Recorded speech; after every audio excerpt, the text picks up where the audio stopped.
Era uma vez 3 irmãos que estavam viajando por uma estrada deserta e tortuosa ao anoitecer.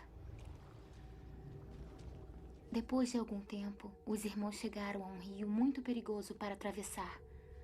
Os irmãos, porém, eram versados em magia. Os 3 irmãos simplesmente balançaram suas varinhas e fizeram uma ponte. Antes que pudessem atravessar a ponte, tiveram o caminho bloqueado por uma figura encapuzada. Era a Morte. Ela se sentiu traída.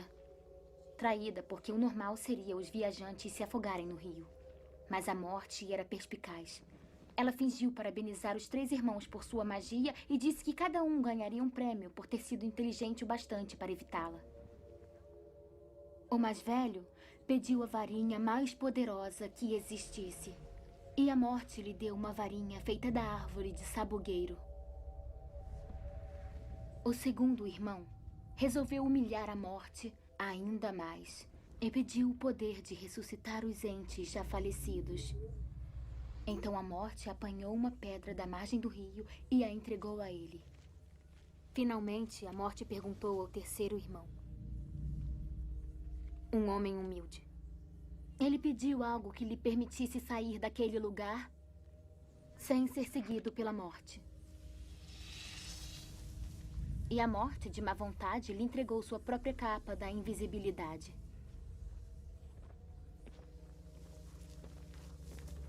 O primeiro irmão foi para uma aldeia distante, onde, com a varinha de sabugueiro na mão, assassinou um bruxo que não teve nem a oportunidade de lutar.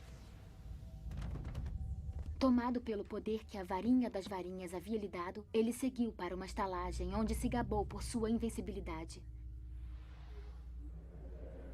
Mas naquela noite, um outro bruxo roubou a varinha e, por segurança, cortou a garganta do mais velho dos irmãos. E assim a Morte levou o primeiro irmão. Enquanto isso, o segundo irmão viajou para casa, onde pegou a pedra e virou-a 3 vezes na mão. Para sua alegria, a moça que um dia desejara desposar antes de sua morte precoce apareceu diante dele. Contudo, ela estava triste e fria. Não pertencia mais ao mundo dos mortais. Enlouquecido pelo desesperado desejo, o segundo irmão se matou para poder unir-se a ela. Assim, a Morte levou o segundo irmão. Já o terceiro irmão, a Morte o procurou por muitos anos, mas jamais conseguiu encontrá-lo. Somente quando atingiu uma idade avançada, foi que o irmão mais novo despiu a capa da invisibilidade e deu-a para seu filho. Ele acolheu a Morte como uma velha amiga e a acompanhou de bom grado. E como iguais, partiram dessa vida.